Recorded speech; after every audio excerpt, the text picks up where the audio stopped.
जिन्होंने अपना नीट 2021 में पहले अटैम्प्ट में नीट को क्वालिफाई किया और सिफाई मेडिकल कॉलेज में सेलेक्ट हो गई। आयुषी, मैं आपको कॉन्ग्रेचुलेट करूँगा। Thank you sir. और आप मुझे ये बताओ कि आपने ओझा क्लासेस कब से ज्वाइन किया आयुषी? सर मैं ओझास क्लासेस की स्टूडेंट पिछले 4 सालों से हूँ।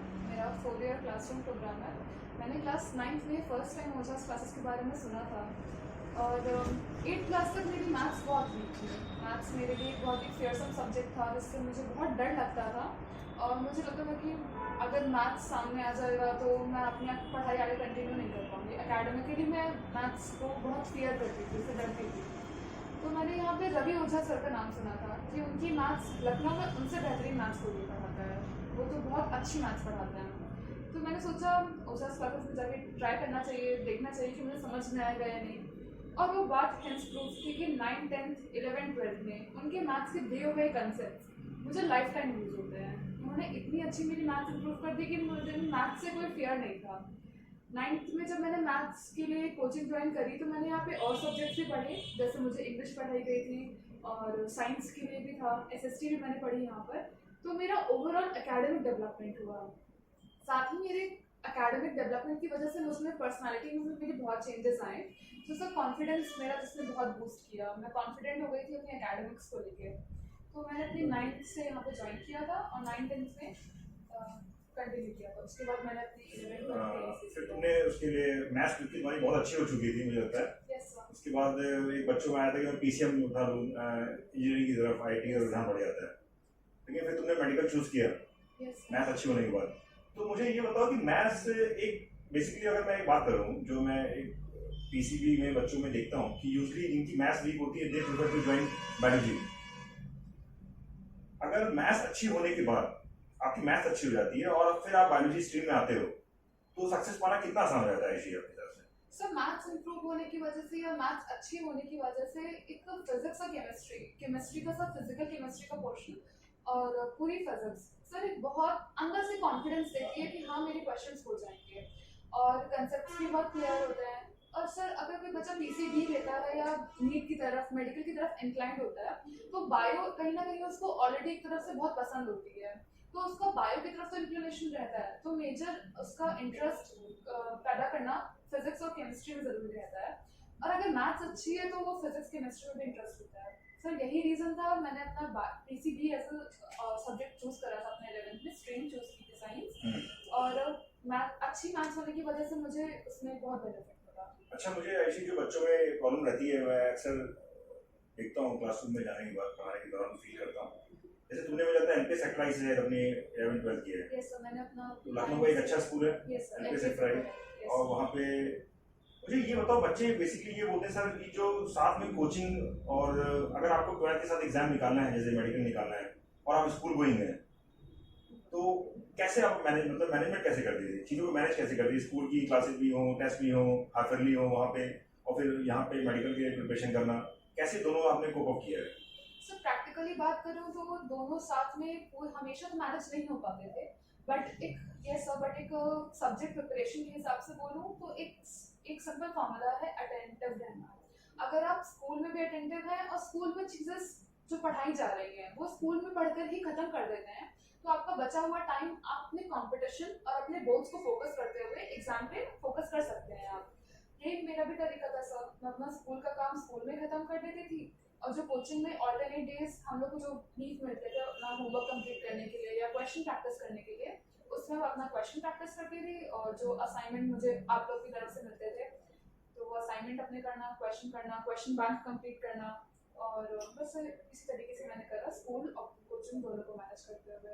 अच्छा, और बेसिकली अगर मैं बच्चों की प्रॉब्लम को डील करूँ जो फेस लखनऊ में, मुझे लगता है कि लखनऊ के पूरे इंडिया में बच्चों को समस्या ये आती है सबसे बड़ी कि बायोलॉजी लेने के बाद यूजली जैसा अभी तुमने बताया भी ये बात कि बच्चा most of the time select ना होने का अगर रीजन पूछूं मैं, क्योंकि बच्चे सेलेक्ट क्यों नहीं पाते?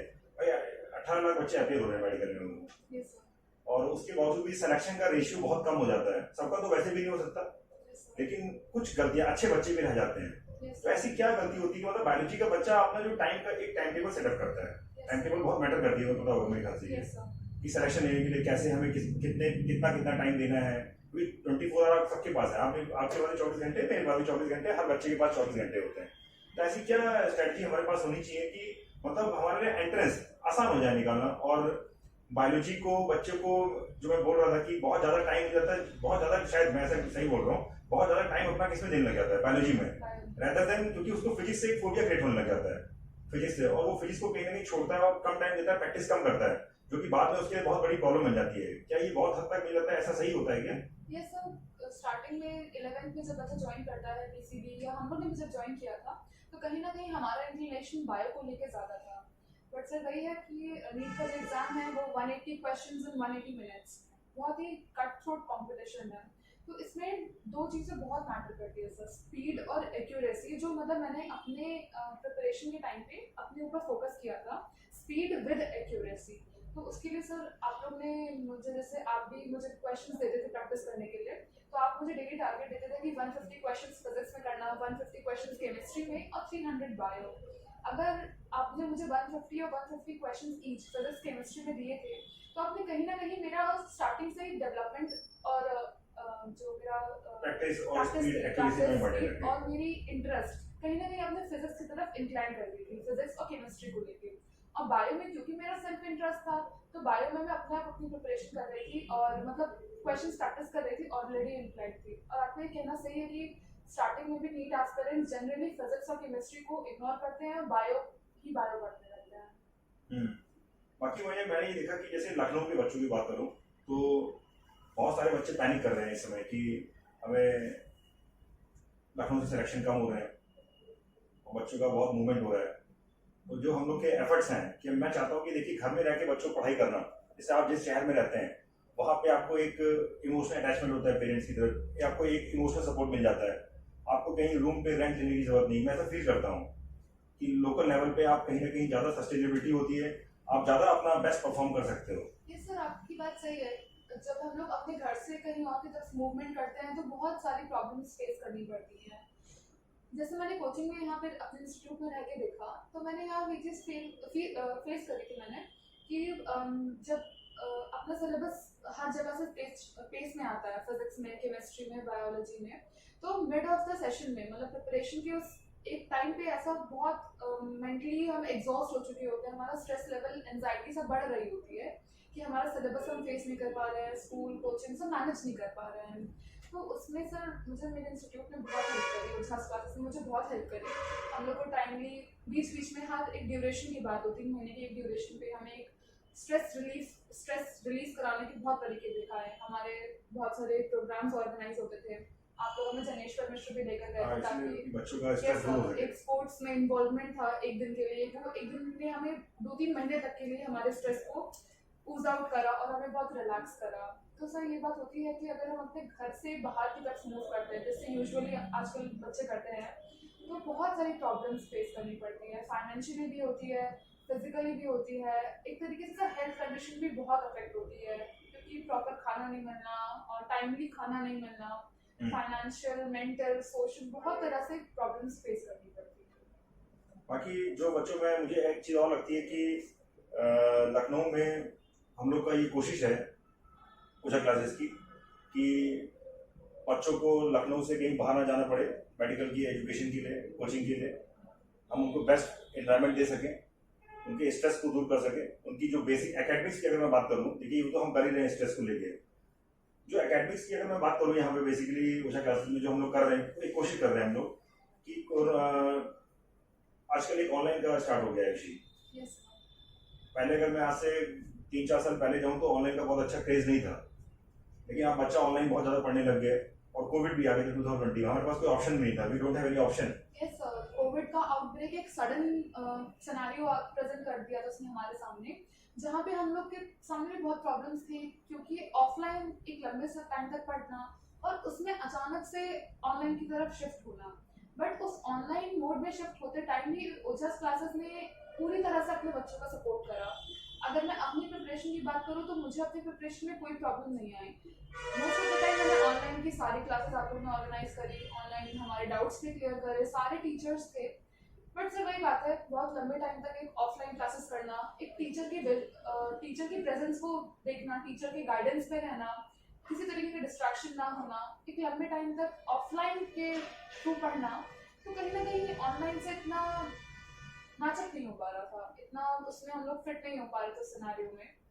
जैसे ही कोविड में 2-3 महीने जैसे ऑनलाइन क्लासेस में भी कोविड के प्रोटोकॉल को फॉलो करते हुए ऑनलाइन क्लासेस में शिफ्ट करा था। 2-3 महीने हमने बहुत विग्रस हार्डवर्क करवाया आप लोगों ने, टाइम भी हमें असाइनमेंट्स देना, ऑनलाइन भी आपने हमारे असाइनमेंट्स चेक करे। नहीं, मुझे मैं एक चीज जानना चाहूंगा ऋषि, आपको रोकूंगा यहाँ पे। मुझे जैसे नो डाउट कि ऑनलाइन की एजुकेशन सस्ती भी है, मैं यहाँ पैसे की बात नहीं कर रहा हूँ, फाइनेंशियल भी चीजें मैटर करती है। बहुत सारे बच्चे ऐसे हैं जो पैसा नहीं, फीस का मेडिकल जो कोचिंग की फीस होती है उसको नहीं पे कर पाते हैं, और बिल्कुल प्रॉब्लम आती है। ऑनलाइन एजुकेशन कहीं ना कहीं आज की डेट में बहुत सस्ती भी हो रही है, अच्छी भी हो रही है, मैं उस पर क्वेश्चन मार्क नहीं उठा रहा हूँ। लेकिन अगर मैं केवल सफलता के एस्पेक्ट से देखूँ कि जैसे आपके पेरेंट दिल्ली में हैं और आपको गाइड कर रहे हैं कि सुबह उठना है, आपको बेटा जल्दी उठना है, आपको ऐसे ऐसे काम करना है, ये करना है, और एक पेरेंट का घर पे रहना और फिर आपको गाइड करना, मतलब पर्सनली मुझे ऐसा लगता है कि हम ऑनलाइन रहते हैं तो बहुत सारी चीज़ों को डील नहीं कर पाते, केवल बोल सकते हैं, और हर बच्चे तक हम अपनी भावनाओं को बस केवल बोल सकते हैं, बाकी फॉलो करना करना आपके ऊपर होता है। तो कहीं ना कहीं मुझे ऐसा लगता है कि एक कनेक्शन क्रिएट नहीं हो पाता है। नो डाउट ऑनलाइन बहुत अच्छा भी है। यस सर, ऑनलाइन अच्छा है, बट मेरा ये पर्सनल पॉइंट ऑफ व्यू था कि मैं एक टीचर की फिजिकल प्रेजेंस, कि टीचर प्रेजेंट रहे और एक सर एक रूटीन मेंटेन हो जाता है, एक टाइम टेबल फॉलो होने लग जाता है, क्योंकि जब टीचर रहता है तो वो हमें खुद भी बोलता है कि आपने कितना काम कर लिया है, दिखाइए अपना, और फिर क्वेश्चन दिखाना, पेपर ऑफलाइन मोड में देना बैठ के, क्योंकि सर ऑनलाइन घर में बैठ के पेपर देना बहुत आसान लगता है, क्योंकि हमारे पेरेंट्स को कहते हैं कि वो किसी तरीके के डिस्टर्बेंसेस वो नहीं प्रोड्यूस करते हैं, उनके अकॉर्डिंग हम बहुत ही कूल और काम इन्वायरमेंट में पेपर देते हैं, और पढ़ाई भी बहुत कूल और काम इन्वायरमेंट पे करते हैं। बट जब हम लोग एक्चुअली पेपर देने जाते हैं सर, तो वो बहुत ही एक रश इन्वायरमेंट रहता है, अगल बगल बहुत शोर शराबा, तो कोई इतना मतलब बहुत डिफिकल्ट हो जाता है। और वही जब हम लोग ऑफलाइन मोड में आके अपने पेपर्स दिए, ऑफलाइन मोड में आके अपने पेपर्स पे डिस्कशन किया, लास्ट मोमेंट पे आप स्ट्रेस भी फील करते होगे, और कैसे हर जैसे एग्जाम के दिन करीब आते होते होंगे, कहीं ना कहीं प्रेशर और स्ट्रेस बढ़ रहा और बढ़ने लगता है और एंजाइटी होने लगती है। डेली बेसिस पे मुझे लगता है कि एक फिजिकल प्रेजेंस मैटर करती है कहीं ना कहीं। यस सर, टीचर जब हमें बोलता है कि नहीं आपका हो जाएगा और आपने हमने पूरे साल भर मेहनत करी है, और कहीं ना कहीं हमें वो मेहनत रियलाइज कराना कि हाँ हमने मेहनत करी है, वो कॉन्फिडेंस बूस्ट करवाना, वो एक ऑफलाइन मोड ही प्रोवाइड कर सकता है सर। हाँ, मैं एक लास्ट क्वेश्चन पूछना चाहूंगा एक्चुअली कि जैसे एग्जाम करीब आ रहा है 2022 का, और बच्चों को लास्ट वीक में क्या ऐसा नहीं करना चाहिए और क्या ऐसा करना चाहिए जिससे उनका स्ट्रेस ज़्यादा ना बढ़े। बच्चे स्ट्रेस में होंगे बिल्कुल, नो डाउट, इसमें लास्ट मोमेंट पे स्ट्रेस बहुत होता है, प्रेशर होता है, इतने बड़े एग्जाम की जब प्रिपरेशन करते हैं तो ऑलरेडी बहुत प्रेशर में आ जाते हैं और बहुत सारे एक्सपेक्टेशंस होती हैं।